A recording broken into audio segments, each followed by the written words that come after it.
Seeing none, can we please have somebody to move it? Claus, any discussion? Call for the question, those in favor, those opposed, it's carried. Confirmation of minutes, October the 18th organizational meeting, pages 1 through 5. Any errors or omissions? I see 2 errors.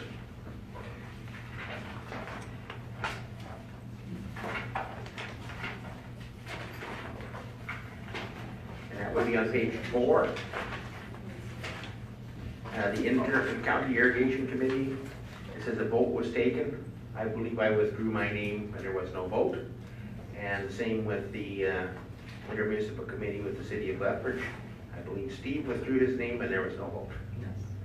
And the first one was what? The first one was? The Irrigation Committee? The first one was the Irrigation Committee. Lauren withdrew, and the second one was the Intermunicipal Committee, and Steve withdrew. And I apologize. There is one addition to the agenda, the SEWA letter of support, and it'll be under K2. Okay. Clause as amended.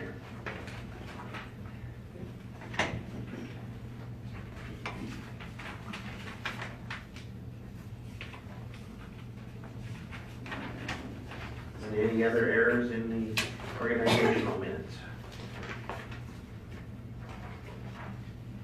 Seeing none, would somebody care to move them?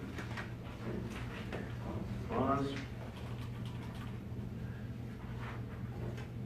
Any discussion?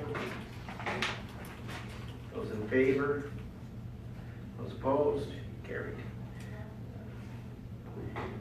The October 18th County Council minutes, pages 6 through 9. Any errors or omissions?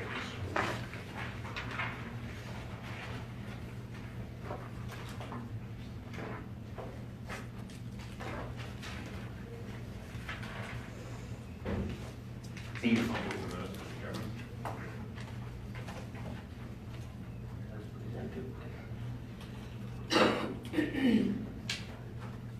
Any discussion? Quick. Just one thing in the in F2 notice of motion. In the F2 notice of motion, we'll have to bring forward a policy revision to add Hall Road 9-4 to future consideration roads prior to being considered.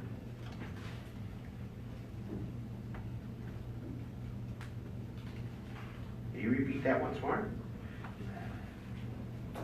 The policy for Hall Roads has a future considerations list attached to it as an appendix. Yes. So we need to revise that if we're going to bring it forward as a considered road for budget. So I will be bringing that on November the 15th to revise that policy to add Hall Route 9-4. So that the motion was carried. However, there is further discussion. I was not here that day, so it didn't get. So that's just an action as a result of the motion. That's yeah. right. Okay, so we don't need to amend the minutes. Okay. Any other discussion? Call for the question. Those in favor? Those opposed? Carried. Okay, let's move down to G1, bylaw 18-023. And that is, oh, Yoder's here. Pages 42 to 58. I'm here.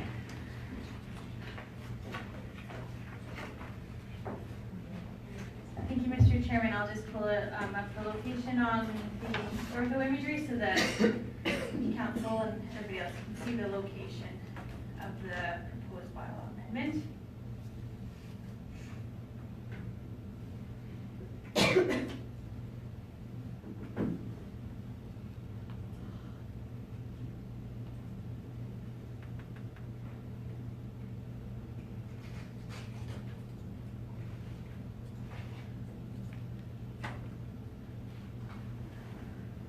So, Mr. Chairman, this first bylaw, bylaw 18-023, is from Simon Boss Nurseries, with SSD's Venture Powers being the applicant. And it's a land use bylaw amendment from rural agriculture to direct control, and it's the first reading of this bylaw. An application has been submitted for this particular amendment. The reason for the amendment is because the parcel is, that they are requesting, they want to put on a solar collector facility, and it does not meet the requirements of the land use bylaw in terms of the siting criteria that we have established, and that was approved by county council. So with that, the amendment is for the north half of the Northwest 7, or sorry, south half of the Northwest 7, 10, 19 west of the 4th. So it's the agricultural land on the south side of that quarter section. So with that, the proposal would allow for about a 78-acre solar collector facility on this particular parcel. And it's located about 2 miles east of Highway 845, and it's on Township Road 92. This application, as its first reading, there's not a lot of comments in here, so we have circulated it to the adjacent, to the external agencies and to the internal departments for further review. And upon setting the public hearing, we will have a more in-depth report on the analysis for this particular application and the comments that have come back from not only the adjacent landowners, but the external agencies. Any comments or questions? Steve? Thank you, Mr. Chairman. In the letter, it mentions they kind of need to be close to a substation. I know it might be a tough question for you, but how many substations kind of would be around the county? Do you have an idea? There are 4. Kind of scattered here and there, probably. Yeah, there's one, I can point it out, it's right here on the map. It's just north of Township Road 10-2. There's one on the east of the airport, kind of along the coulees there by closer to the Hastings Valley View subdivision. There is another one up by Barron's. I can't remember what it is. I think it's in the north side of the county. But so yeah, we're somewhat limited, so. Any other questions? Gordon? Thank you, Mr. Chairman. Would this be the first application of this nature that the county has seen, Hillary? Yes, it is. Yeah, we haven't had any applications at all with regards to solar collection facilities. They call them farms, but I call them facilities. So this is the first one that's come, and we've had a number of inquiries since the province had initiated the grant program for alternative energies. This is our first application, but you will be seeing more of them. So Hillary, is this the group from Boston? Yes, it Okay. is. Correct. Okay. Any other questions? Klaus? Just a comment, thank you, Mr. Chairman, that looks like it's an ideal situation with the power station close by there. For what they're planning there. Any other comments? If not, we need to move her for first reading. Ken? Any further discussion? Call for the question. Those in favor? Those opposed? Carried. And number 2 is bylaw 18-024, basically the same thing, different location. Thank you, Mr. Chairman. You're quite correct. It is fairly a similar nature. This particular bylaw is for the north half of the southeast 12, 10, 20 west of the 4th. So just down the road, kitty corner, I guess you would call it, to the previous bylaw. So the same terms apply. They did not meet the requirements of the land use bylaw, so their option was to apply to county council to have it redesignated to a direct control to allow for this particular facility. As you'll note, this is also on an irrigated quarter section. And once again, once we set the public hearing, we will have a full report with the comments and considerations from the adjacent landowners and the external agencies. Any comments or questions? Same thing again, and we would need somebody to go first, Claus. Any further discussion? Call for the question. Those in favor? Those opposed? Carried. Thank you, Hillary. Thank you. And I guess we might as well move to corporate services. Page 78 to 79, council meetings. Change of dates for January, February, and March. That was tabled, so we need a motion to bring it back from the table. Steve? All in favor? Opposed? Carried.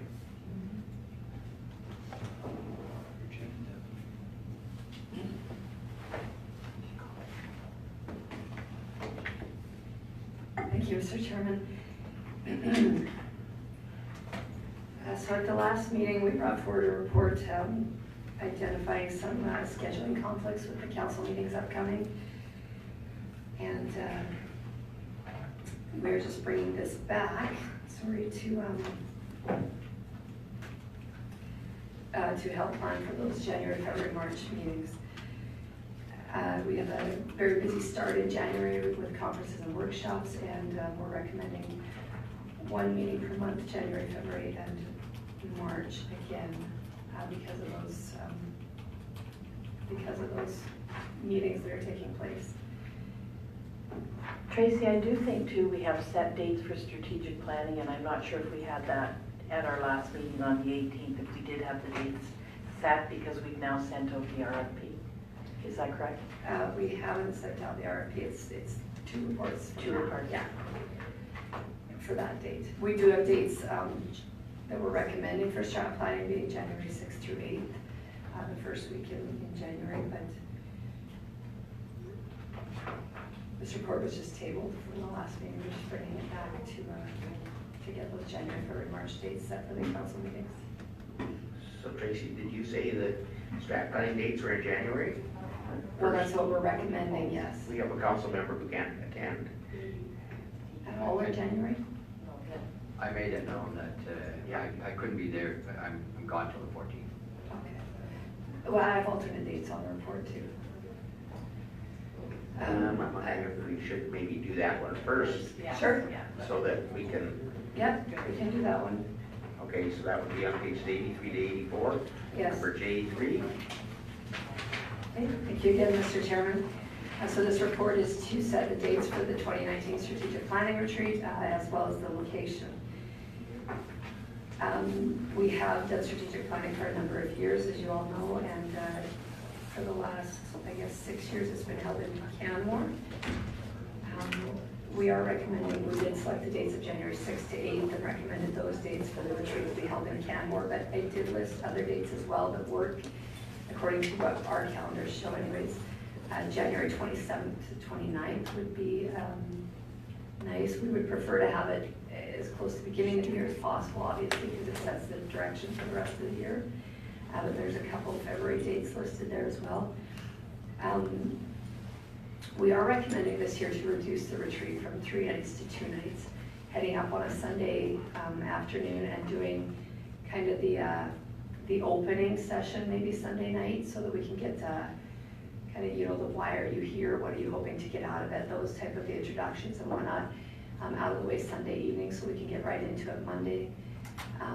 Hoping to wrap up around Tuesday at lunchtime with a wrap up to follow from 1 to 3 and then back on the road by 3. Reason for that is cost efficiencies. It saves us 1 night of hotels and accommodations for everybody. Also, it allows us to get back in the office to attend to other matters, as well as to anybody else who has personal or business reasons to be back home sooner rather than out for 3 nights. It's basically the same amount of time spent on the retreat if we get something underway on Sunday night. So we would recommend to go down to 2 days. I did also list off-season. Pros of off-site retreats are that it allows for a focused and productive discussion, less interruptions for personal business reasons, improved communication and trust, positive team interactions, and camaraderie, and a focused set of aligned strategic priorities. The cons of off-site retreats are that they're a little more costly, obviously, than having them at home base. And the time spent away at a retreat is time away from business at the office. But I think that those kind of outweigh the cons in our minds. So again, our recommendation is a 3-day, 2-night retreat in Canmore. Dates to be determined right now. Questions?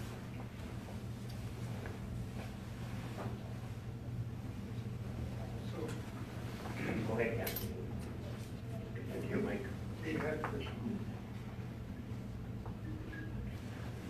Yeah, I think in the past, the reason we went up Sundays was to get 2 full days of strategic planning, because basically now you're only getting 1 full day, because at the other, on Tuesday, you're not going to get much done.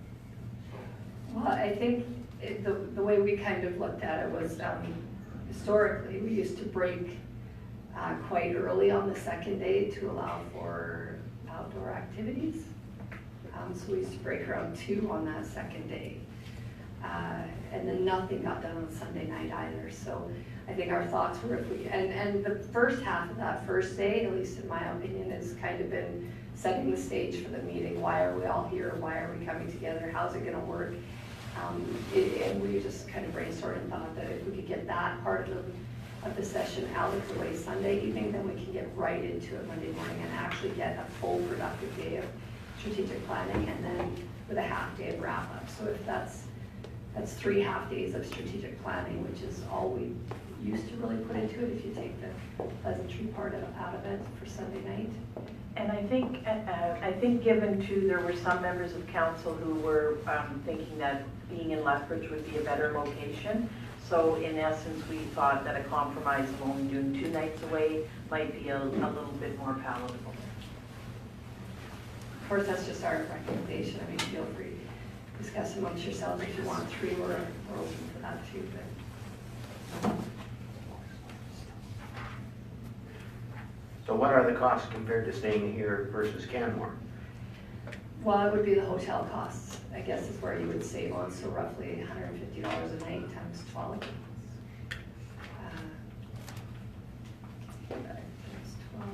So it's $1,800 per night of accommodations. So by going out to 2 days, we could save about $1,800.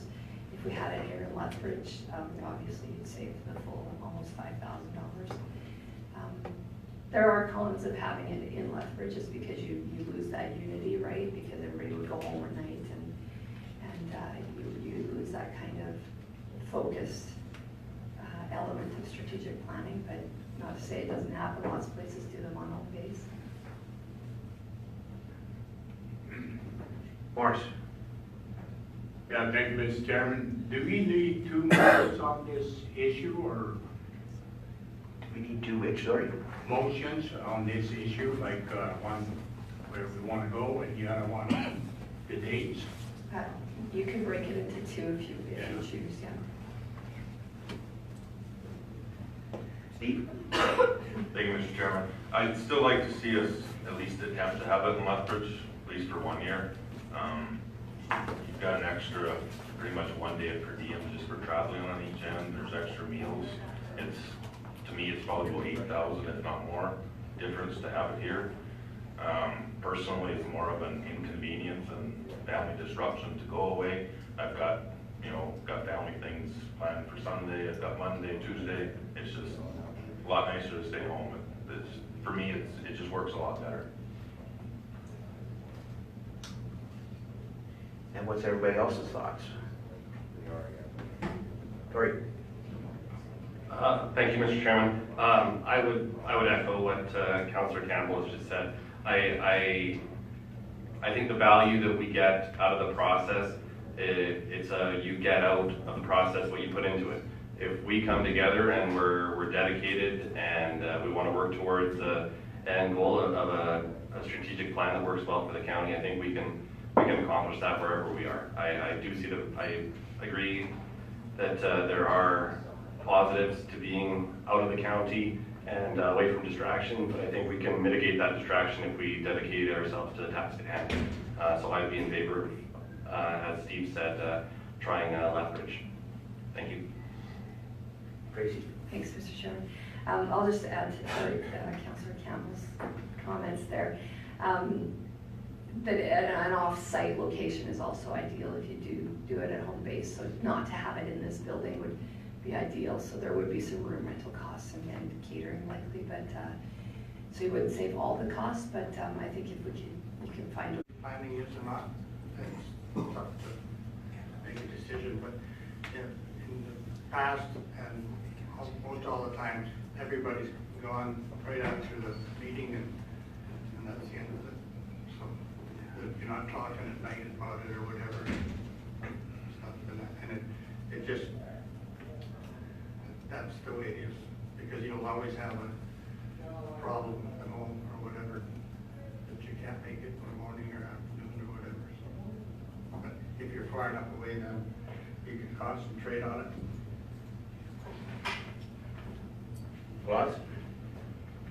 Well, speaking out of experience, thank you, Mr. Chairman, that we, with Alberta Milk, with the Dairy Farmers Canada, we did have them on-site and off-site both times, and the ones that were off-site, they were much more productive in being able to do what it wanted, because we also had people that didn't show up for the second day and so forth, because all of a sudden there was something. If you're far away, then you do stay there, unless there's, of course, a big emergency. And I think that, speaking out of experience that way, I think that we would be probably more productive, because we go long into the evening and stuff than you would if you've been on site.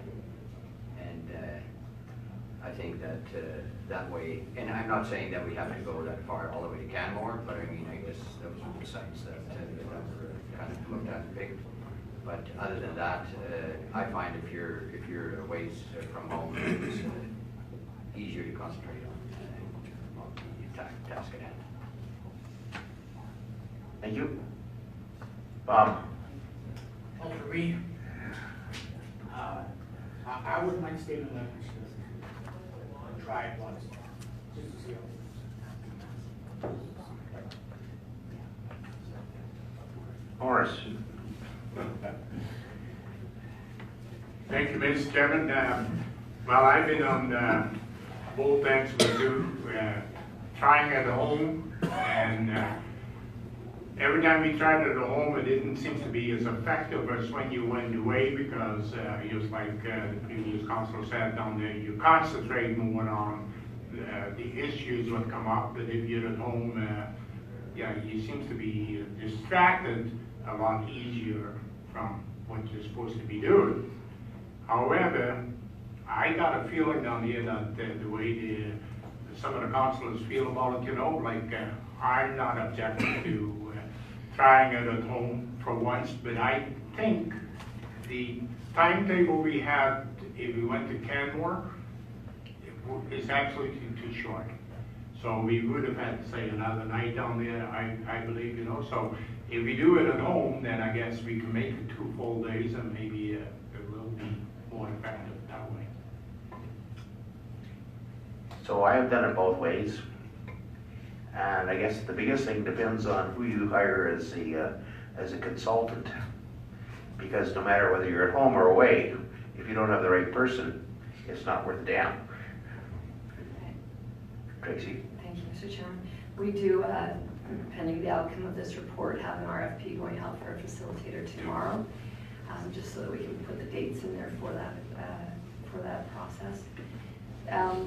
Barbara Peterson did let me know, indicate that she is interested in submitting a proposal again, but you're absolutely correct. We are up for a new facilitator regardless, unless she gets it, but just thought I'd let you give you an update on that. Okay. Well, it's 10:30 and we have a 10:30 appointment, so we can come back to this. Good. Thanks. Do you have the table? Do you have the table?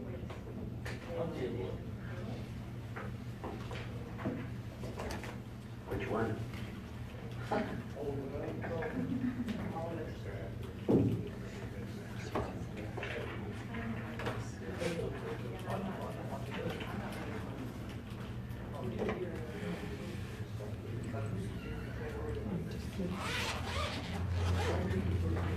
All in favor of laying it on the table?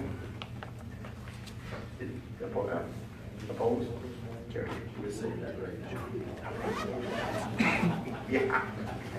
Okay, we have a 10th appointment with Keith Davis, Kathy Moore, Joe Watson, Henry, I'll get this right, wrong. DeCoke. Yep. Teresa Weiss, Cynthia Backward, Town Picture View, as well the outdoor pool project. Okay.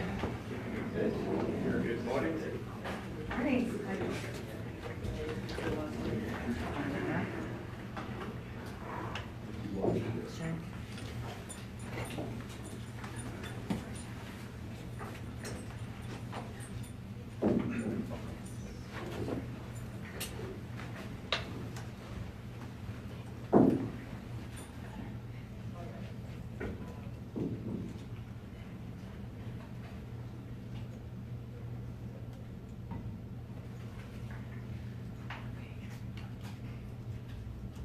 Well, as that loads up, we'd like to thank Reeve and County Council and administration for letting us come and present today.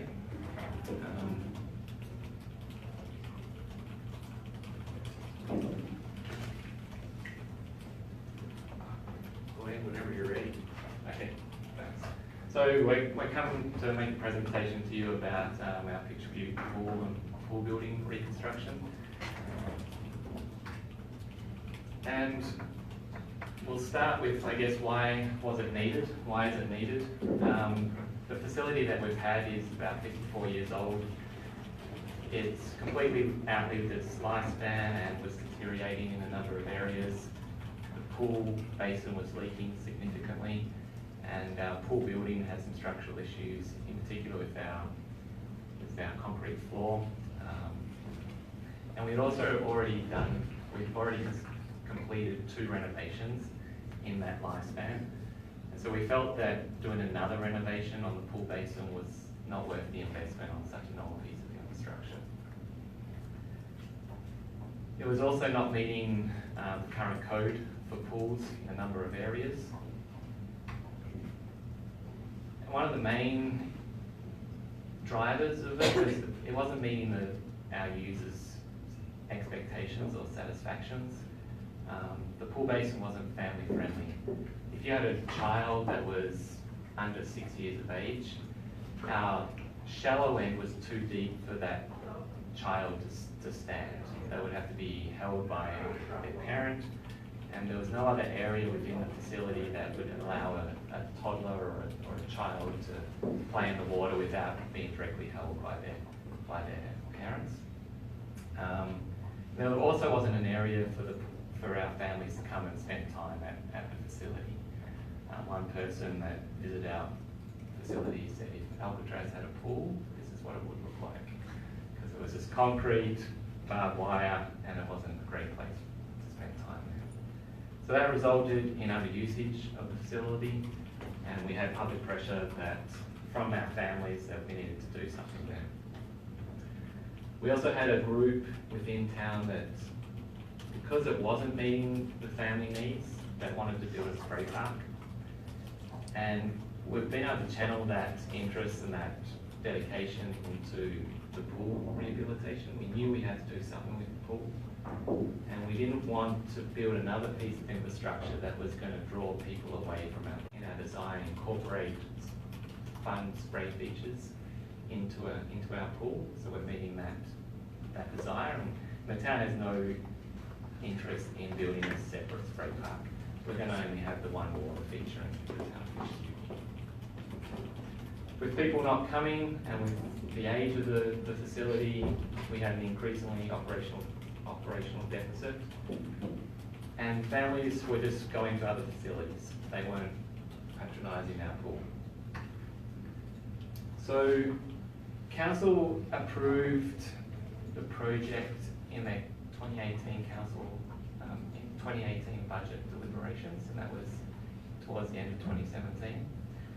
And essentially boiled down to, would Pitcher Butte have a pool in the future or would it not? And council decided that we've had one in the community for at least 60 years and that our community wanted a pool and that it was a valuable service and facility. And at that point, we explored the option of doing an indoor pool, but the capital costs for that was out of the reach of the town of Pitcher Butte. And not only the capital costs, but the operational costs. The research we did showed that the best run indoor pool in southern Alberta had an operational deficit of at least $125,000. And that wasn't within the realm of the town of Pitcher Butte's operating budget. We couldn't fund that on an operational basis moving forward. And so we decided to move ahead with an outdoor pool. We knew that we could manage the deficit of an outdoor pool in our tax base. And so that was the reason why we decided to move ahead with redoing the outdoor pool and pool building. Keith, can I ask a question, or do you want me to wait until the end? No. You're okay to jump in? You said the council approved the project in their 2018 budget deliberations, so there was an actual amount put in the 2018 budget and can I ask what that amount was, or for capital costs? Yeah, the council committed $1.6 million to that. In the 2018 budget? Yes. Yeah. Okay. And is there additional amounts put in the 2019 budget or proposed? No. No, okay. We haven't had those deliberations yet, Yeah. but as of today, no. So I just want to go through some of the steps that we've taken in this project so that you know that we're doing it with best practices in mind. The town knew that we didn't have the capacity within our staff to oversee a project like this in regards to overseeing the design, the construction and quality management of the construction. So we put out a tender for project management. We received 6 proposals and we issued it to a company called Tango. We then went through a conceptual design tender. We received 4 proposals and BDA Architecture was the successful proponent there. And their job was to do 3 conceptual designs on 3 different budgets. And those designs were then given to a cost estimator to give us a cost estimation on what the actual cost would be to build those designs. And throughout that design process, we really emphasised on keeping the capacity of the pool similar to what it was, to what we had. So it was around 220 people. But that we designed it better so it would facilitate children and up to seniors so that it would cover everyone. I have another money question. The project management tender, now is the amount for the project management coming out of the amount in 2018 or is it part of the other overall cap? No, it comes out of that. Okay, okay, thank you. Yeah.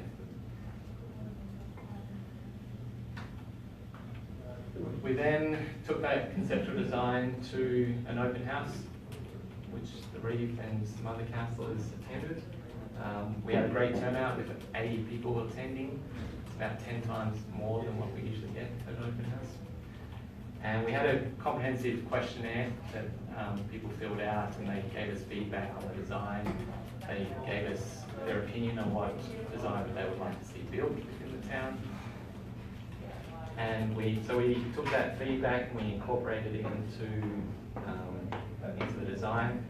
And of course, everyone chose what was the most expensive project, which was a $3.9 million project, which was cost estimate. So then we demoed the existing pool and pool building. And then we went through a design build tender process. We received 6 proposals for that. And Premier Custom Homes was the proponent that won that tendering process. On their team, they have a company called Master Pools, which built the Henderson pool. They're currently building the Lethbridge ATV pool, and they built hundreds of pools within southern Alberta and Alberta. So this is the design that we're working from. This is the footprint.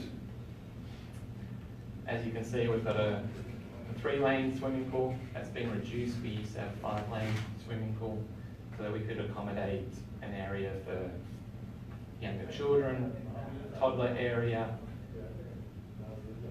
and with a mini splash pad area as well up here in the building. This is more detail on the pool. We have a diving board. That was very high on the feedback that we got, that the kids and the families like having a diving board, so we incorporated that into the design. We have an area here, a shallower area for younger children, toddler area, beach entry with some spray features. This is the building that's been designed. It's been designed to meet the Alberta Building Code to facilitate 220 patrons. This is the floor plan of that. In our original open house and the original design, we had a universal change room, which meant that men and women would be going into the same area and using change rooms there. Our community didn't like that, gave us feedback that they want separate men and female change rooms, so that's been incorporated into the design. But we also have family change rooms, 3 family change rooms that can accommodate disabled people, people with special needs, and also, you know, if the dad's coming with the daughter, they can go and use the family change room. Council also decided to put a slide into this project. That was the #1 desire of our community. This is just a picture of that. So funding, as we went through the design build process, we were able to reduce the cost, and it's estimated to be a $3.7 million project overall. That includes project management and the construction, and also includes a $300,000 slide that wasn't in the original cost estimates. So through the design build tendering process, the tenders came in cheaper than the cost estimates, and we were able to put a slide in and keep it at 3.7. So we're seeking financial partners, funding partners for this, that's why we're here. But we've also applied for grants. We've applied for the Community Facility Enhancement Program that funds up to $1 million of matching funds. And we've also applied for the Investing in Canada Infrastructure Program. And that's a federally initiated program that has the federal government funding 40%, province funding 33%, which is actually MSI money, and 27% by the municipality. We haven't heard from those yet. CFEP will be around March, and the Investing in Canada program, we're supposed to hear something by the end of December. We're also planning a community fundraiser, which should happen in March 2019. And any shortfall in funding is going to be picked up by the debenture by the town Picture Cube residents. That's our worst case scenario. We don't want to do that, but that's our funding plan if we can't raise the needed $3.7 million. So just for clarity, the total project's 3.7, and you put in your 2018 budget 1.6, was that right? Yeah. Yeah. Now, am I correct in understanding that there's been a donation made as well? Correct. And what was the amount of that? So a resident of the county, Corban Ray, donated $1 million to the project as well. So your shortfall, So with saying that you got absolutely no grant funding, what was your shortfall? with the town commitment of 1.6 and including the donated money, that takes it to 2.6, so 1.1. Thank you. Yeah, and the other funding that you had was the property, right, from, and that was about $250 million, $250,000. That wasn't any funding, really. Yeah, what you're talking about is there's land next to where the pool is going to be developed, and that was owned by BRP Farms. they donated that land to the town of Picture Butte. So it was a donation in kind, there was no monetary donation that the town received.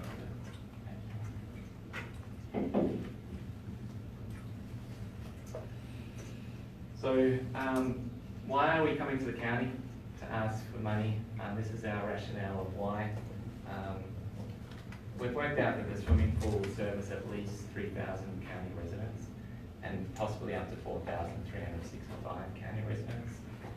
And this facility will be the closest and most convenient facility for these people to access a swimming pool. And we know that county residents as well as town residents use recreational facilities. Where we got these numbers from is from Stats Canada. This is a map just showing the census subdivision that so they break up areas where they count the population. Now, don't ask me why they do it in these boundaries, but it's just what they do. So in A, there's 560 people. This is Turin here, goes all the way up to Highway 522. B, there's 530 people. Directly north of Picture Butte, we've got 505 people. Just east and south and a little bit west, that incorporates Diamond City and goes down to Highway 3, there's 845 people. In Shaughnessy, there's 580 people. So we adding those up, you've got about 3,020 people. And then in F, we've got Barons up here, there's 855, includes the area around Barons and Overford. And then in G, we've got the area north of Colhurst, which incorporates the Kensington Parkway for 490 people. And so, north of the river, we feel like that this facility is going to service these residents within the county. And the next rationale is that we feel like the county could invest strategically in their recreational facilities or in recreational facilities that are located in the town of Picture Butte.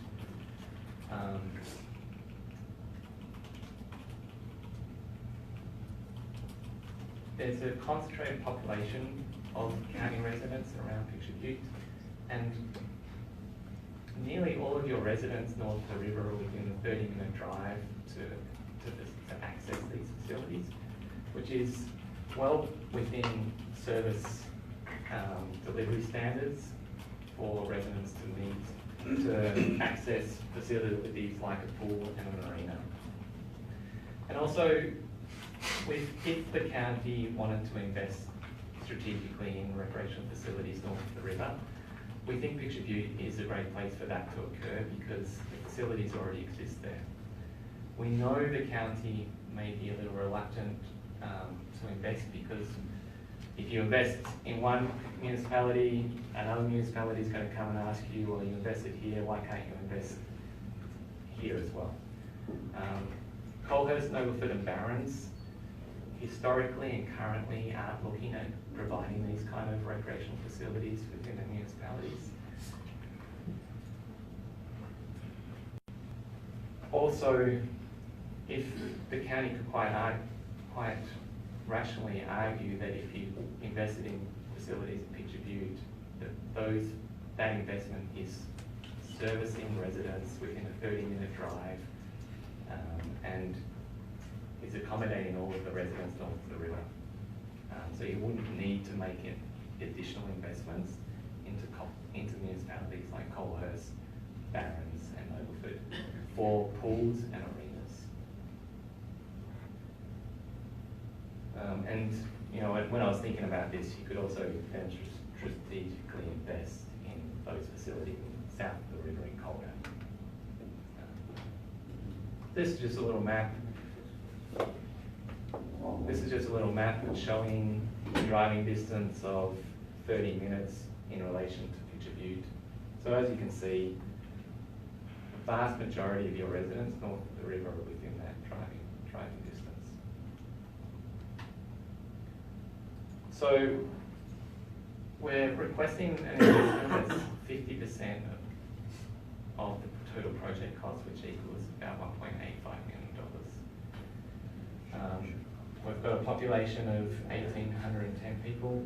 We feel like this facility is also going to serve county residents at least 3,020 people, up to 4,365 people. And so we know that the residents of both the town of Picturebute and the county are going to use this facility, and that's why we're asking for a 50-50 capital investment, cost-sharing investment into these facilities in Picturebute. And that's the end of my presentation. Is there any questions? Thank you. Actually, I have quite a few. Sure. So you were talking earlier when you started out that during the operation of your pool, in the last little bit of its life, a lot of people went elsewhere. Where did they go? We don't have the stats, it's more through word of mouth, but people will go to Raymond, they'll go to Sterling because they have slides, they have fun features for their families.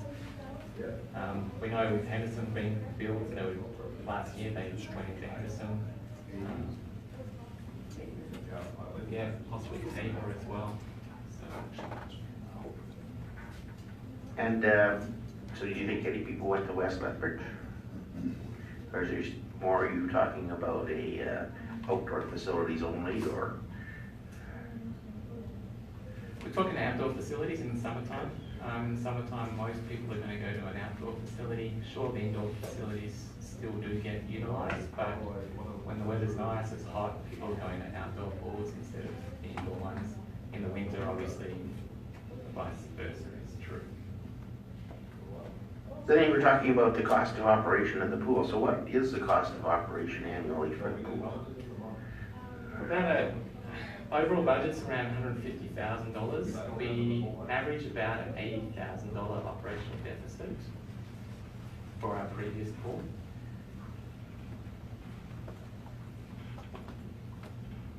And that's picked up through the taxpayers of Picturebute. Around 80. And then you talked a little bit about, so what would the total cost to your taxpayer, your ratepayers, what would they have to pay an increase if there was no additional funding? Like if everybody was out other than Corvan Ray, what would the cost be? We haven't done that analysis. Well, we have done it. I don't have it at the top of my, at my fingertips right now. If we didn't get any additional funding, we'll be looking at a $1.1 million debenture. And so I don't have those figures right now for you. Sorry, I can get them to you if you'd like. So, and the other, a couple other things too. Have you tendered this out yet? Is it off to tender?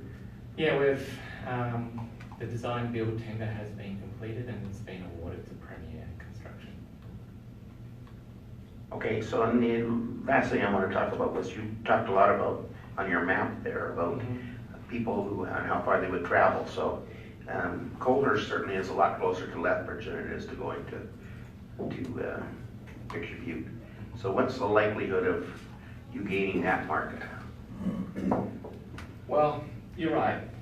In regards to how many people are going to be coming, that's why we didn't include F&G into our, well we did, we said possibly, because we know, I live in Colhurst. I know my family's going to come to Picturebute once the pool's built, because Lethbridge is super busy and Picturebute is going to be a new facility and they're absolutely going to come there. So I think that's true for anyone living in those areas. Some are going to come to Picturebute, some are going to go to Lethbridge. But in the immediate surrounding area, there's certainly a concentrated population that we know patronise our facilities.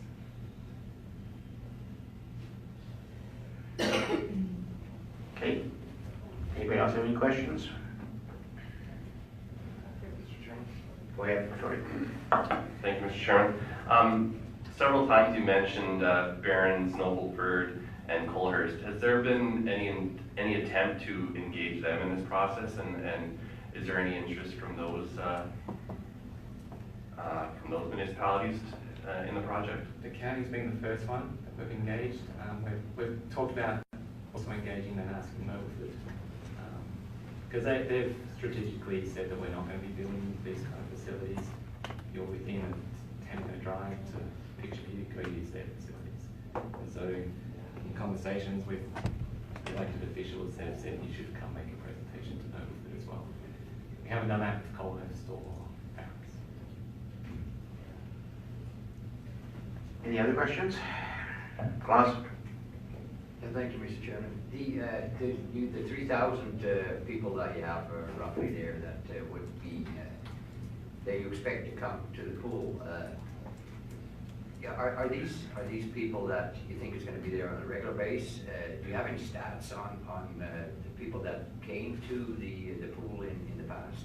Yeah, we've got a poor system of data collection within the town in regards to our recreation facilities.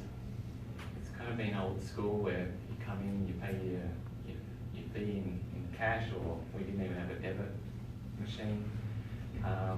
So we don't have great stats on daily admissions, but we run swimming lessons, and so about 70% of the people that sign up for swimming lessons were from the county, and the rest were made up from the town, obviously. So we get good patronage from both county and town residents. Just a follow-up question or comment.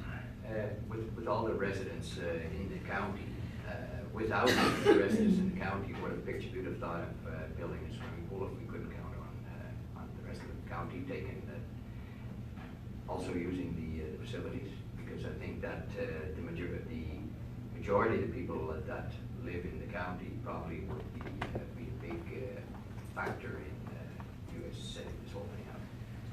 Yeah, it's hard to answer that one because we think of our facilities as servicing both the town and the county. And so we haven't really had those conversations where we've separated, are we going to build this if we don't let any county residents in? We haven't had those conversations. So we've always thought of it that these facilities are going to service both. That's been history. We expect that to continue into the future. So I hope that answers your question. So if I do the numbers kind of quickly, with $1 million from Corps Van Ray and the ask from the county of $1.85 million, your share would be down to $850,000. Less anything you get from Barron's, Nobleford, whomever else would contribute to the. That's about right, is it? Yeah, I guess. Well, I don't know, I haven't done the numbers, but, you know, we'd also, if the county could get someone to contribute, so it's not coming out of the taxpayers of the county residents, and could get a corporate sponsorship or anything else, then of course the town would accept the money wherever it comes from. Steve? Sorry. Thank you, Mr. Chairman. The CTUP grant funding, does it typically fund pools? I haven't looked at it that close for pool wise, but. Yeah, it's Community Facility Enhancement Program, and it's specifically for recreational facilities. So we've got a really good chance in that one, but we just don't know right now. Okay, thank you. Boris? Well, thank you, Mr. Chairman. I really didn't have a question, but now I will. And so we really don't know how the fundraising is gonna go and what else is gonna come up. And of course, you know, you're not 100% sure what the province is maybe gonna be contributing towards this too yet. So we don't know for sure yet at this time. What did you be looking at? Is that right? Correct. Yeah. Are there any other questions?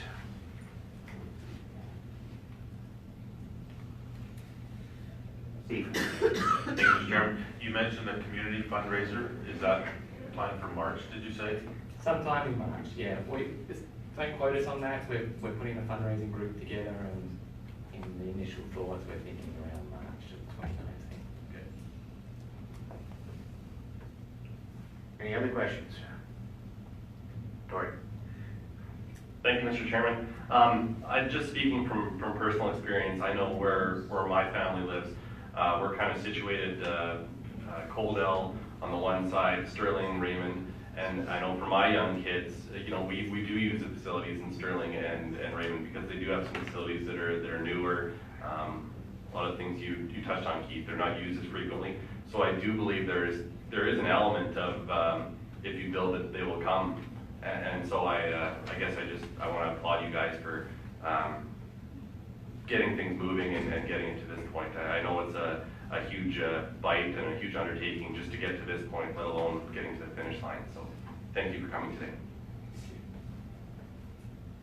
Are there any other questions?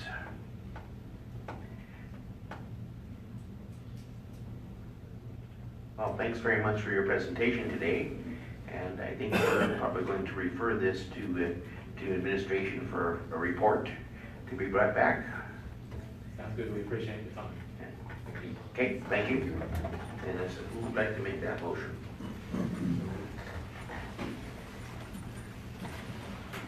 Yes.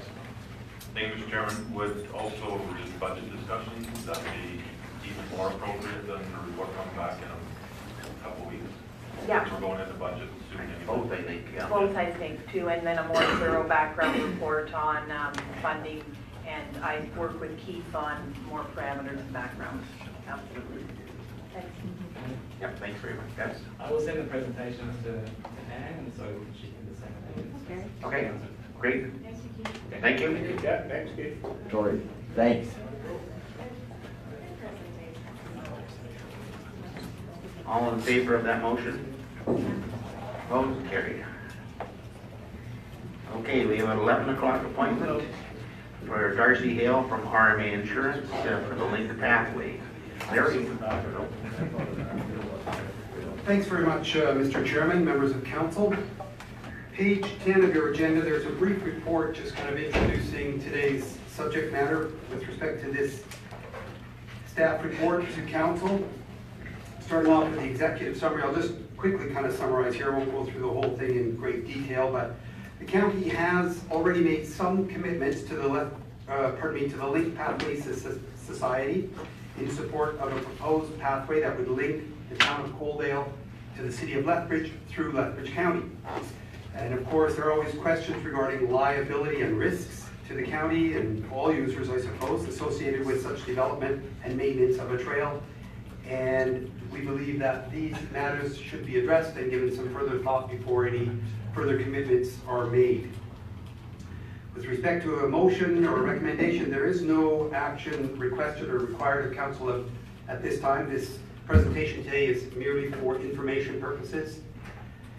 Previous council direction and policy was from, one of the resolutions was May 2017, whereby a resolution was adopted by council that the county council begin discussions to enter into an agreement with the Link Pathway Society for $1 per year to maintain the pathway once it's completed. That's kind of just sitting on the books. I don't believe any action has been taken in that regard.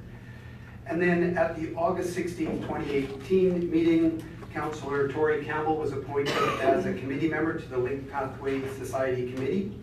And as well, there was a resolution adopted that County Council contribute $150,000 to the project that is conditional on the society receiving provincial grant funding, which I believe they have done.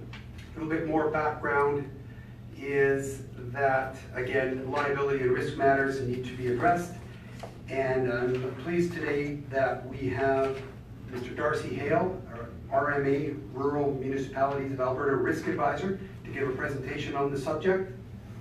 I've been communicating with Mr. Hale for a few years on various matters over time through the telephone and email. Never had a chance to meet him in person, but I'll say that he made a great effort to get here today, and I think he departed his home today up in Edmonton about 5 a.m. when probably the majority of us were still sound asleep. So he must have put it on autopilot, pointed south, and here he is. So great that he's here. Do you have good insurance on your Very good, yeah.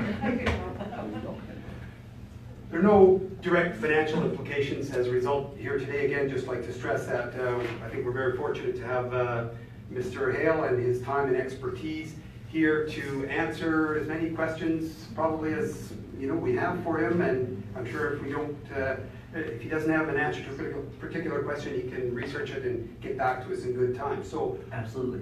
very good. Without further ado, again, thank you, Darcy, and I'll turn it over, Mr. Chairman, to Darcy Hale. Perfect. Thank you very much for giving me time today to come in and give the presentation to you. I really appreciate it. Before I get started, first and foremost, I am Darcy Hale. I'm a risk advisor with RMA Insurance. We provide the insurance program for the entire county. Because I don't get before you very often, what I really wanted to say was working with your administration has been quite a pleasure over the years. I work with 124 municipalities across the province, and I can say that your administration is second to none when it comes to insurance matters. That is usually something that, regardless of who you are, insurance is not the first thing on everybody's mind. It's usually the last thing. I can say working especially with Amelia Platter, she is a huge asset for the county. She definitely keeps on top of the program, which is not easy. And beyond that, I've worked with almost every one of the departments that the county has, and I can say really the biggest thing about it is they're responsive. Most of the municipalities, I'll wait a few days for an answer. I wait minutes when I'm working with your guys' people. And we definitely want to let you know the RMA really appreciates that. Now, beyond that, you came today to talk about trails. You guys have a proposal to put in a trail system. So really want to come down and talk to you about the liability involved with the trail system, because that's really what we advise you on, is the insurance and the liability that could be there. What I want to say is this, being an insurance person, we talk in extremes. It makes everything sound really, really terrible, but because of what we do for a living, extremes is the ones that we take notice of. A lot of minor things can happen, but it's the extreme ones that we worry about, because those are the ones that not only catastrophic loss to a member of your community, but they're the ones that can end up costing the municipality a lot of money in the future. So the first thing I want to state very specifically is that catastrophic losses, statistically speaking, you will more than likely not witness one or be involved in one in your lifetime, but it could happen today to you just as easily. So when some of the things I present today and I talk about extremes, I want you to just have an understanding they are the extremes. So they are not the norm, they're just the extremes of what can happen. To get it started, I want to tell you a story. Speaking of extremes, the worst claim ever to come out of a trail in Canada. It's kind of the best place to start because it'll tell you where the worst that can happen. So this one is a couple years ago in Northern Ontario. What happened was there was a couple living close to a trail that had been put in a municipality. It was a walking trail. Walking, biking, no motorized vehicles allowed. So what happened was this couple had two small children, and one day they decided they wanted to have some fun. So they sent the two children over to Grandma and Grandpa's. And about 8 o'clock in the morning they started drinking very heavily. This went on all day long. Somewhere around 10 o'clock that evening, the grandparents showed up. I'm sorry, there's been an emergency. You have to take your kids back. We gotta go. They dropped the kids off. That's when the fight starts. So the husband, it was the wife's parents who dropped them back off. The husband gets angry. It's always your parents who let us down. They always take away our fun. Leads to an argument, yelling. Eventually he strikes his wife a few times. And then for some reason unbeknownst to anybody, and he doesn't remember, he grabs his 5-year-old daughter, throws her on the back of an ATV, and they take off like crazy down the walking path. Now, he doesn't turn on his headlight because in his head, if they can't see his headlight, nobody knows he's there. What happens is the path comes up and it kind of comes in a bend, in an arc. At the end of the bend, and the reason it does is because there is kind of a drop-off. This drop-off is 38 feet away from the trail. Normally when a trail is designed, all provinces say you look at hazards within 20 feet of a trail, either side. This is at 38 feet. It is not taken into account as a hazard that needs to be noted for the trail. Doesn't have his headlight on. He is highly intoxicated. He drives over the side of the cliff, tumbles down, has his daughter on the back. Now the really unfortunate part is, because he did this in the middle of the night, they laid there for 16 hours before anybody found them. The long story short, he ends up breaking both his legs and fracturing his spine. She ends up breaking her neck and is now quadriplegic. Now, the way the society we have built is, through joint and severability, you need to have somebody take care of this little girl for the rest of her life. So it's not the father they're worried about. They lawyer up, the lawyer eventually gets it before a judge, and the judge looks at the little girl and is like, well, you know what, this is who we are, we take care of the, who's got the money? Well, they know the municipality has the money, really it's their insurance company has the money, but they're quite happy with that, and the judges know this. Somebody's got to take care of this little girl. So a colleague of mine had done the additional risk assessment for it. Again, 20 feet on each side. They built this beautiful thing, cost them several $1 million to put in this trail. Right? No hazards within 20 feet. But the courts, it's kind of an ugly place to be, even as a witness. I don't know if any of you have ever been there, but the way it works is this. You sit in a stand, and I've done it, it's really terrible. You are given yes and no questions. And in a court of law, you are allowed to answer yes and no. That's not the way life is. Life is not black and white. Lawyers are really, really smart, and they ask really good questions. So they asked my colleague, so could the municipality have put up a sign that said cliff ahead? Now, how this would have affected the situation, nobody has any idea, because he was driving without his headlight on and was highly intoxicated. But my colleague thought about it for a while, and then it's either yes or no. The answer is yes, they could have put up a sign. Judge is like, thank you very much. That's what I need to hear. The municipality is 1% liable. All you need to be is 1% liable, you pay the entire claim. So, gentleman gets $100,000, his daughter gets $4.5 million, but not a problem. The insurance company's got lots of money, we got lots of money, we're an insurance company, that's what we do is make money, they pay it out. It's the aftermath that becomes the problem for the municipality. So what happens is the media, which is not always the most helpful in these situations, the headline was, municipality's negligence leads to catastrophic injuries for 5-year-old girl. At that point, social media goes crazy. Facebook and Twitter light up. Look what the municipality did. If it wasn't for them, this little girl, her life wouldn't be over. That's not exactly what happened, but that's the way people see it, and social media is not a lot of help in these situations either. So the next time council meets, first guy up is a senior citizen. We're running a senior citizen group, and he points at the mayor and goes, you guys are trying to kill us, aren't you? You put together this terrible trail system, it's dangerous. We use it all the time, we didn't even know there was a problem. There is technically not a problem, but nobody's listening at this point. My absolute favorite was, the next one's up, is this youth center. So the youth center used to take the kids on nature walks. You know, hey kids, put away your phone, look, there's a tree, there's a flower, that sort of thing. They're getting phone calls from parents going, you know, we can't send our kids to you anymore because we're afraid you're going to take your kids into that death trap. Again, there's nothing wrong with this. But the municipality is now under pressure from the ratepayers. They've got to do something about this trail system. So they hire my colleague again and go, you know what? Go 50 feet on each side. Let's see what's there. So he does his job. He comes back and goes, well, at 41 feet and down this part of the trail, there's a wetland. Technically, somebody could be walking along, slip and fall and drown. He goes, okay, a little bit further down on this side, there's a settlement of rock. It's about 45 feet away. Kids could play on it, slip, fall, break their necks. By the time they are done and they have to do the reassessment, the redevelopment, and the reconstruction, it's a little over $2.4 million out of their pocket. All because somebody who shouldn't have been on the trail in a motorized vehicle while intoxicated, definitely not with their daughter, went over a cliff. That's the type of thing that we want municipalities to worry about. It's not so much the liability. You have insurance. You guys have lots and lots of insurance. You have a beautifully large insurance program. You guys are very responsible that way. It's the aftermath that you've got to think of. So how do you protect yourself from the aftermath? Well, there's a couple of different ways. The first one is the Municipal Government Act. Municipal Government Act is your guys' biggest shield.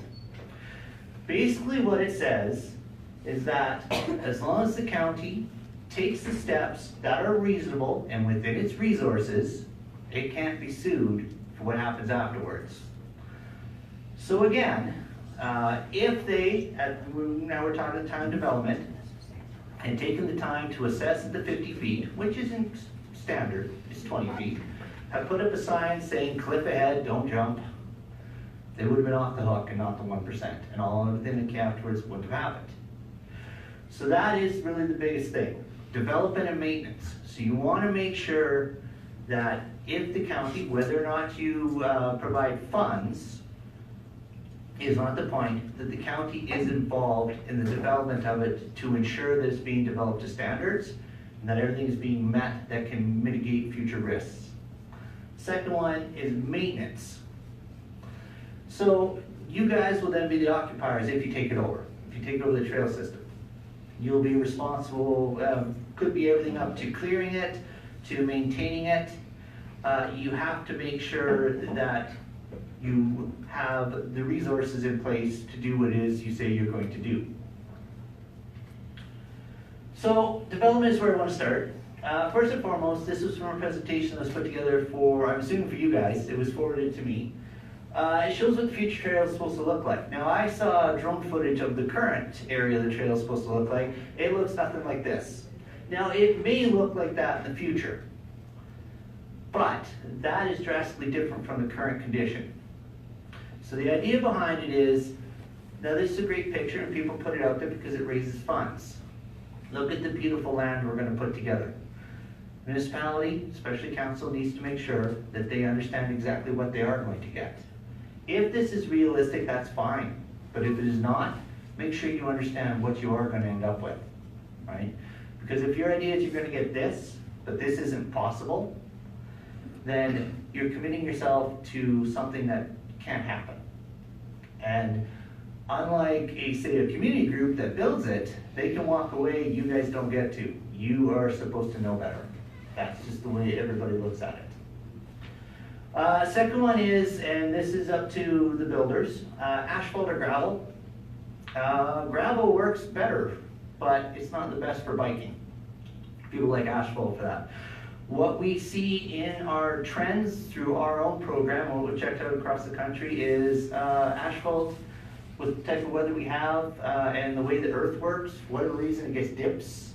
Gravel seems to naturally work its way out, whereas asphalt will dip with it, and then you get the low areas where the water pools, then you end up with ice, then you end up with slip and fall plains, which is most of what we see in the program, is slip and falls on our trails. That's everywhere. We have snow in Alberta, we have ice in Alberta, people are going to slip and fall. It's just part and parcel of what we do, and it's why you have insurance. So really what we're saying is, you know, if this is what you can get, great, but definitely understand what it is that is possible, and then make your decisions based on that. That's going to be your best protection that way. Policy, again, back to the MGA. If you write a policy and you follow that policy to the letter, you cannot be sued for it, regardless of what happens. The way the Municipal Government Act works is, and you're probably aware of it, basically it says you guys do not have unlimited money and unlimited resources. You can only do what you can do. So as long as you make a commitment to what you can do, regardless of the level, and you meet that commitment, the MGA protects you.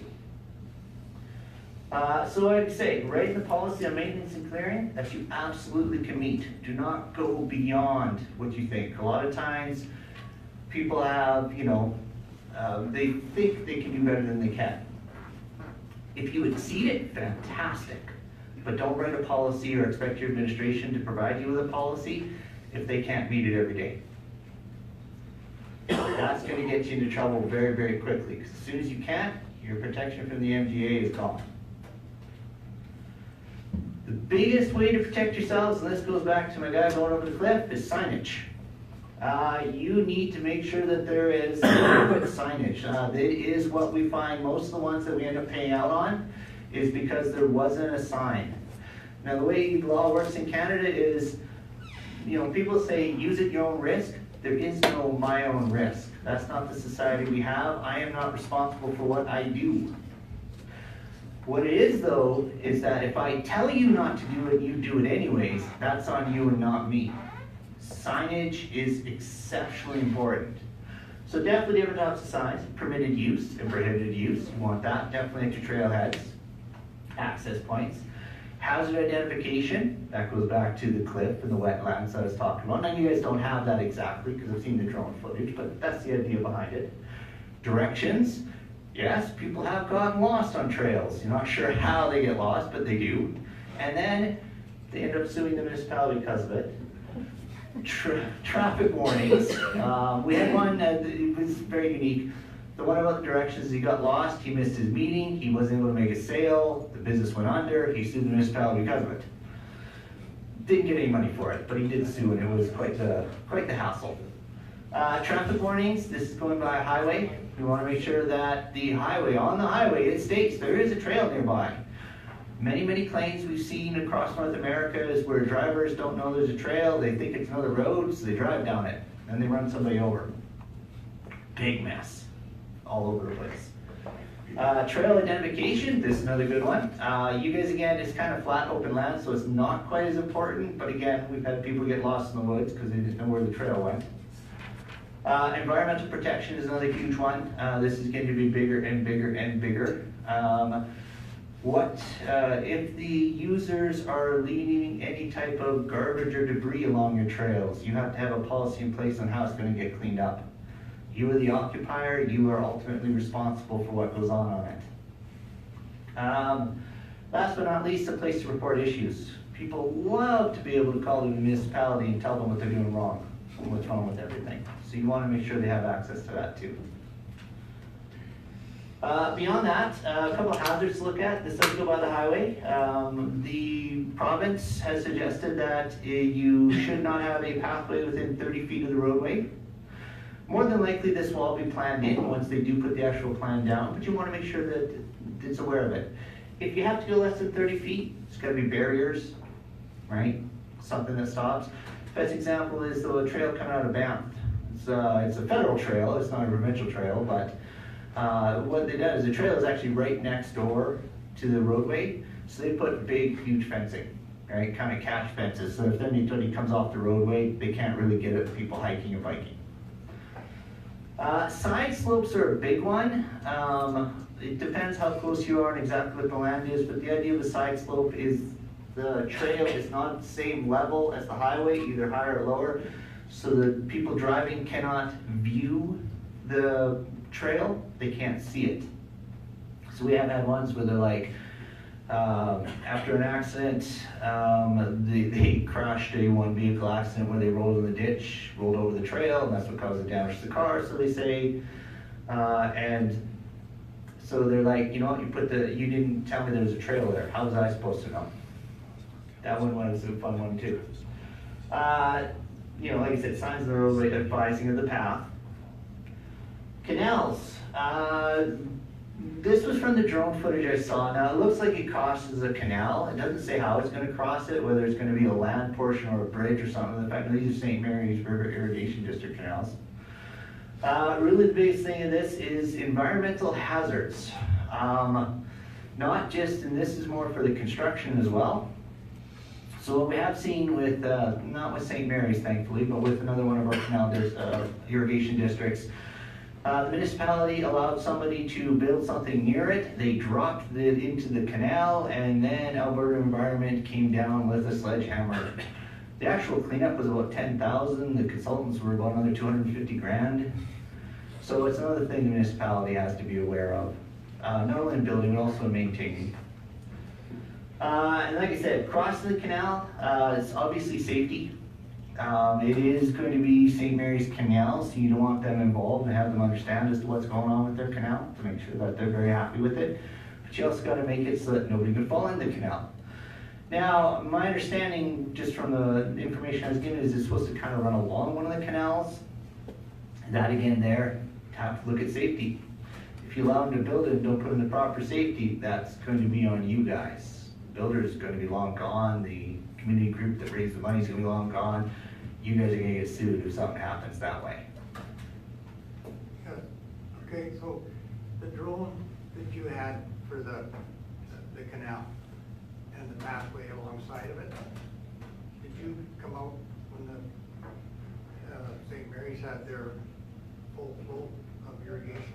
Did you look at it? No, unfortunately didn't.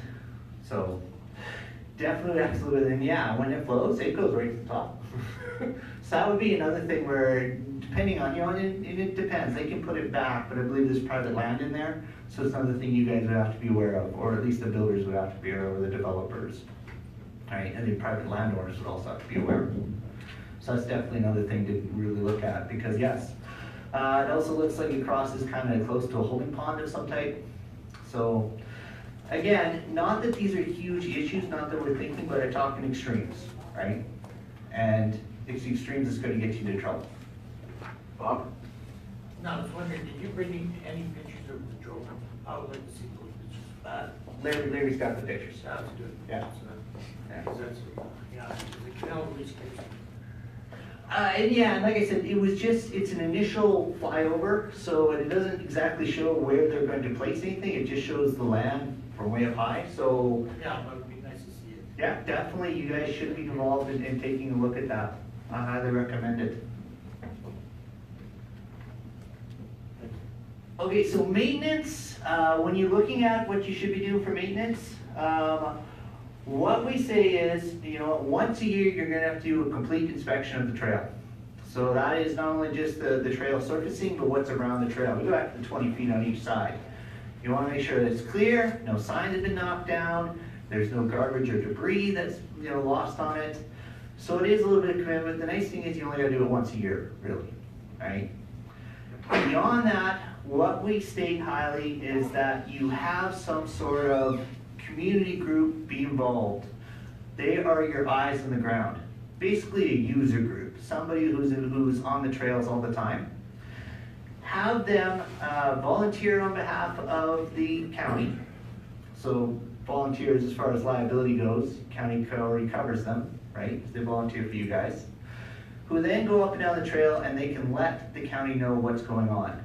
This way you're not dedicating actual county resources every month to have a look at it. You have the community group do it. You'll find your citizens are rather quite happy to come and tell you what's wrong. I'm pretty sure you guys have noticed that by now. So definitely we highly recommend it's something you look at. Obviously there's a community group or group in the community that's raising funds for this. See if you can have them involved afterwards. Then they go, and the way it works in court systems, paperwork is everything. If it's not written down, it didn't happen. That's the way the courts look at it. So once a month, you have one of the members of the community group go down, a little checklist that says, yeah, I walked here, I checked this, I did that, and then they file it with the county, email it in. County keeps the email, so if anybody ever on goes, well, wasn't the county told about this problem? You go back through and go, yeah, no, the person who went through last month didn't note it. How were we supposed to know? Now your MGA gives you defense. You didn't know, you couldn't have fixed it, right? And you've taken the extra step of having the community involved. So it protects you that way.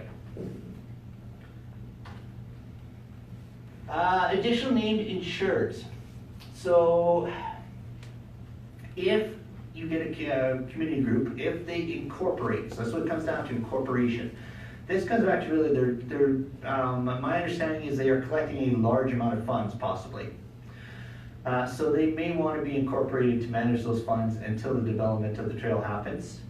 If they do, we can easily insure them underneath the county's certificate, so underneath the county as an additional named insured, which is just basically a community group that is additional to the county's insurance.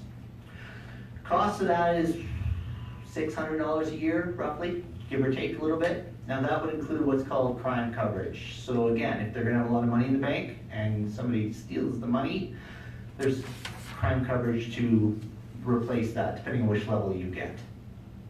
So you could look at that. We do think it's the best way, especially if they are collecting a large amount of funds, because then if they're incorporated, if it's just individuals, then what you do is expecting is kind of on your honor system, where if it's incorporated, and then follows the laws of the province on how these not-for-profits work. Much more controls. Again, you need to be seen as addressing all the risks. Next, private landowners. Again, I don't know if the trail is going to cross private landowners' land other than St. Mary's. Obviously, they're a private landowner as well. But what we want to make sure, first and foremost, under Canadian law, the landowner is ultimately responsible for what happens on their land, regardless of anything else. If you are the occupier of the land, you are ultimately responsible. So it's the same way if somebody comes on your land and they're trespassing, and they trip and they fall in your slough and they hurt themselves severely, they can sue you for not telling the trespasser that there was a slough on your land.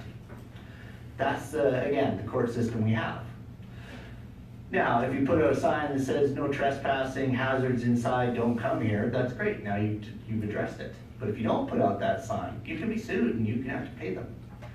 Same idea with this. So the way we want to protect the private landowners is to make sure that we add them as what's called additional insured. So the guys were additional named insureds. That's a different concept. People think about insurance, we use all the same words just to make it confusing. But additional insured, what it says is that if the landowner did not contribute negligence to the loss, then the county will pick it up and the county insurance will pick it up and they will be released. This protects your ratepayers who have land either adjacent to it or crosses their land, protects them, which you want to make sure you do. All right, because if they're going to contribute their land to it or they're going to let it butt up against their land, you want to make sure they're protected. Beyond that, now this is where it gets a little tricky. This is a recommendation, but not, depending on whether they agree with it. Then you want the landowner to release the county for losses that the county did not contribute negligence to. So there's a really terrible example. The only one I can think of on the way down here is this. Again, guy hops on his ATV, goes down the walking and bicycling path, loses control of the ATV, ends up on somebody's private property and slams into the pivot point of the irrigation system. Causes a lot of damage. Probably couldn't actually happen in this situation, but it's the only one I can think of. So what they do is they go, you know what, the guy came from your trail, municipality should pay for the damage. Mostly because that guy doesn't have insurance and he can't pay for the damage. What if there's a sign there saying no ATVs? That's part of it. Okay. But depending on how much damage there is and if they can get any money, they may go, yeah, no, that wasn't good enough. Now they may sue anyways and they may not get any money, but it's the suit part. Now again, you have insurance for that and we take care of it, but then you've got the ratepayer in here shaking their finger and yelling at you guys, right? So we definitely want to make sure that if you can get them to sign a release that says if the county did not contribute negligence to the loss, you cannot sue the county for it. Now some will agree to it, some won't. It's not critical, we just recommend it. So I went through this really, really fast. I will leave Larry the presentation so you can send it to you if you guys want to see it again. I want to go back to my initial statements. Now I talk in catastrophics because that's the way we talk in insurance, but statistically speaking, the chance of it actually happening, you witnessing it or being involved with it, will probably never happen in your lifetime. But it could happen any time of day, right? The other thing is, RMA insurance definitely supports this type of infrastructure for our communities. We do not see them as a liability hazard. Yes, claims do arise, but claims arise from every part of infrastructure the municipality has. This is not any more dangerous or unique than any other. In fact, most county offices have more slip and fall claims than the trail systems do. So it's far more dangerous being here, statistically speaking, than it would be being on the trail.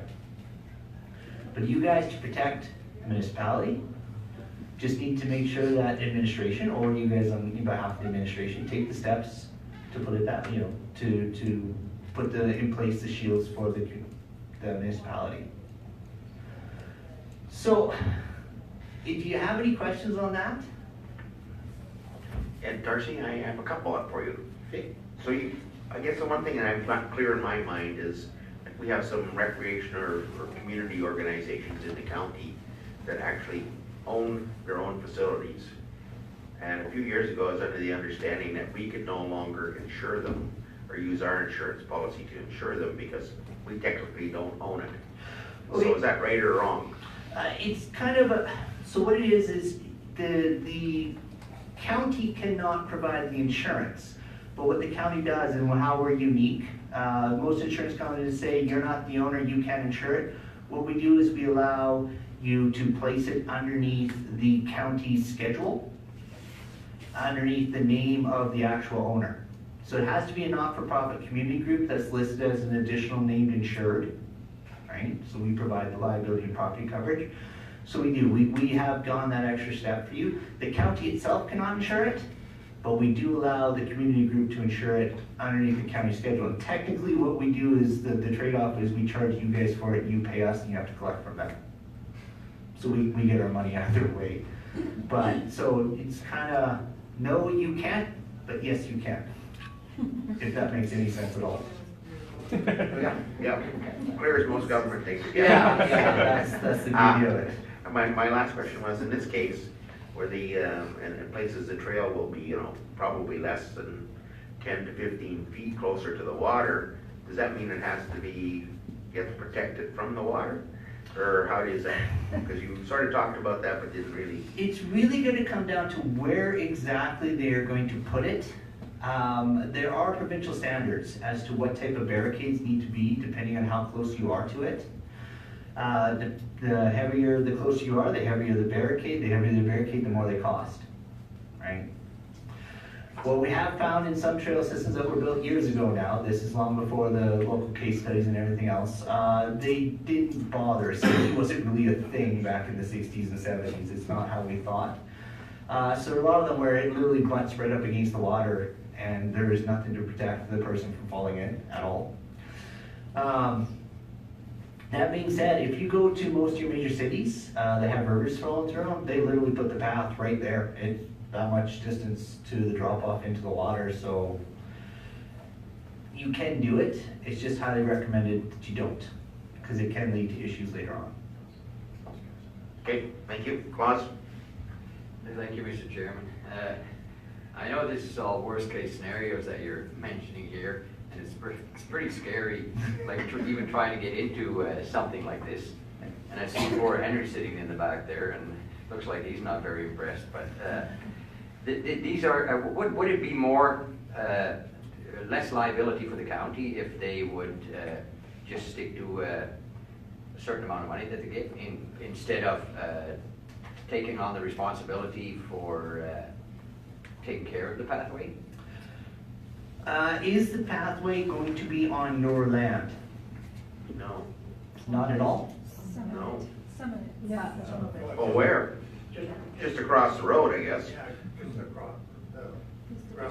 Vista Meadows. Larry? Yeah, potentially, Mr. Chairman, to be determined, but Vista Meadows, right? There's that right of way behind the houses that run above this canal. That's kind of new information to council. Yeah, as I say, it's potentially, right, that one option, that's all.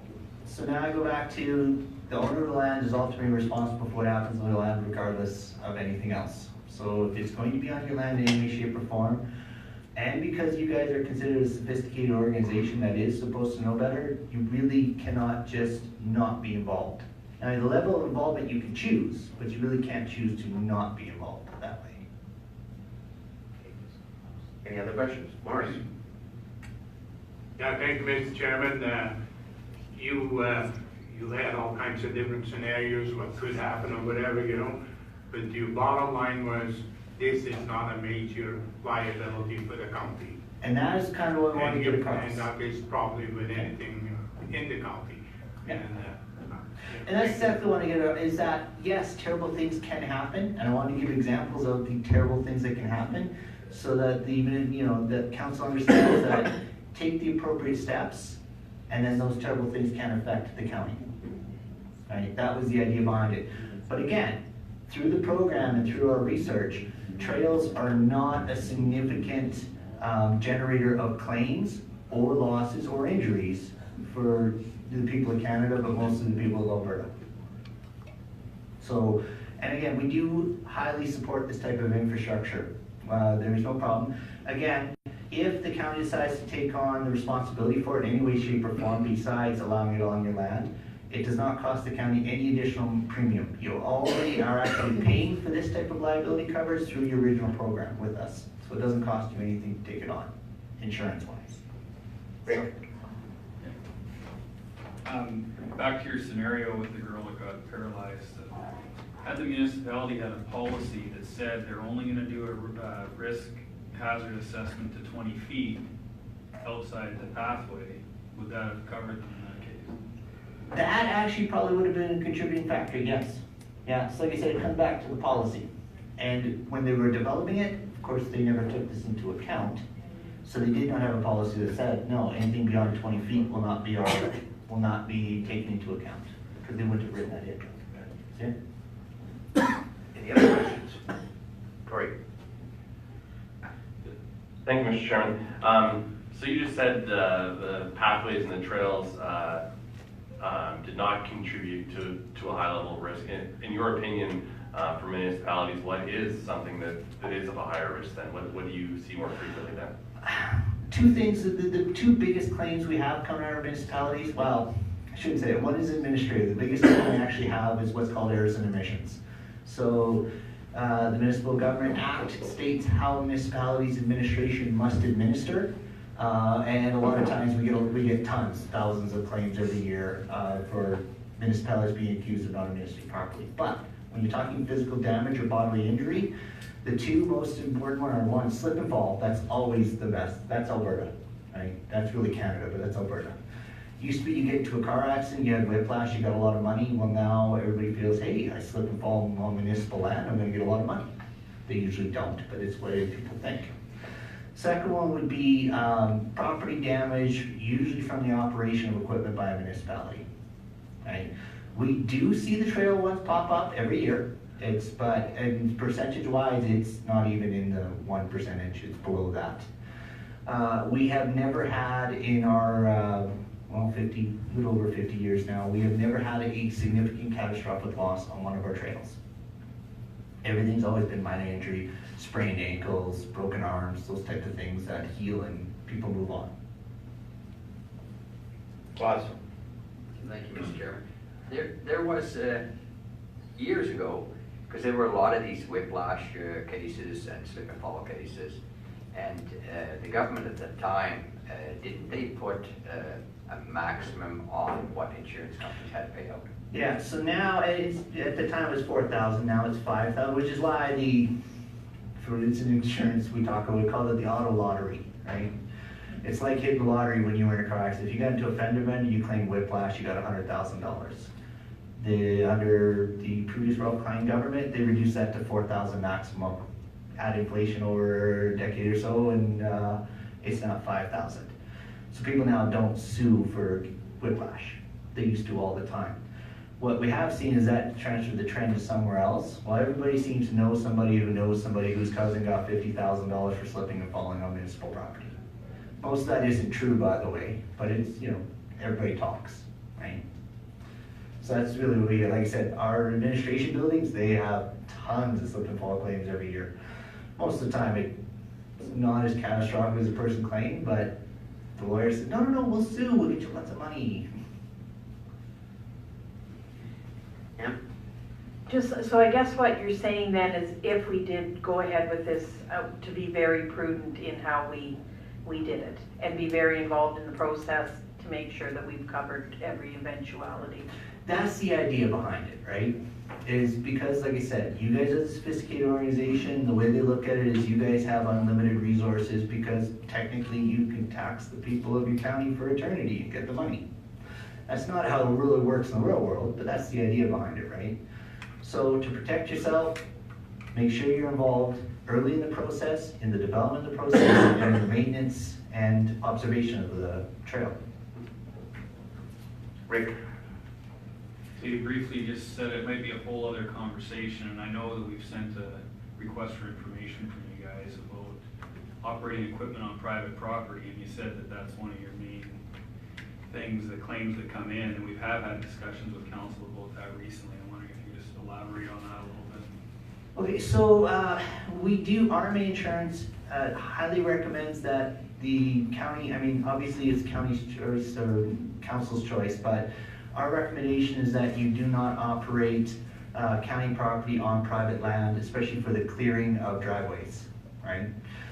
Most of the claims we see involving that is usually because, like I said, it's operator error. A grader is a really big piece of equipment. The perfect operators can go within that far of something, but not everybody has that ability. Plus circumstances and everything else, you get distracted just like driving everything else. So a lot of what we see, especially on private land, is the operators make an error. They hit a fence, they hit a vehicle, they hit something else. And we do see a lot of claims pop up that way, right across the province. Many municipalities do this. It's something they do on behalf of the ratepayers, especially rural. It's not always easy to clear your driveway when you're in the middle of nowhere, right? So, but just because of the way we've seen the claims over the years, over and over and over again, we do recommend that it not be done. And if it is done, then there be some sort of agreement. Again, I go back to the release that basically says we release the county from, unless there was negligence, right? Now, that's a gray area because negligence is a really, really, really big category. A lot can fall into it. So we always say the best way to protect yourselves is to not do it at all. But that being said, it's a recommendation. What you guys choose to do is your choice, and if you choose to do it, your liability coverage is in place. It does not affect in any way, shape, or form. I want to make that very clear. Rick? Do you guys have release templates that you would be able to share with us? Unfortunately, no. You need to go and see a lawyer for that because everything has to be up to today's legal standards. And because we're not lawyers, we cannot give an opinion on that. Pete, any other questions?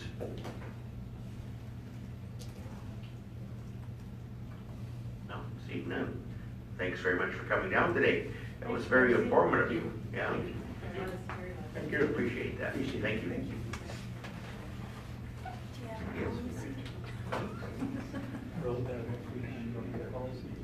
Policy. No, I So was we have a motion to receive this for information. Because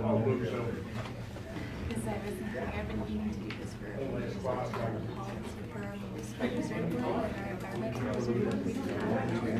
and we have no signage. Well, it's, no, just that one. Maybe I should get a- All those in favor? Opposed? Carried. Sorry, it was effective date. That's where And like you said, it doesn't have to be Oh, okay. complicated as long as we have something to do. No, I'm afraid I don't. I have the articles at the office. I don't know. Okay, yeah, I'd like to know, I'm curious. So I don't really think we have enough of time to go into too much else. So we probably should break for lunch now. Somebody would care to make that motion. I'd like to touch base with you sometime on the first. All in favor? Things to see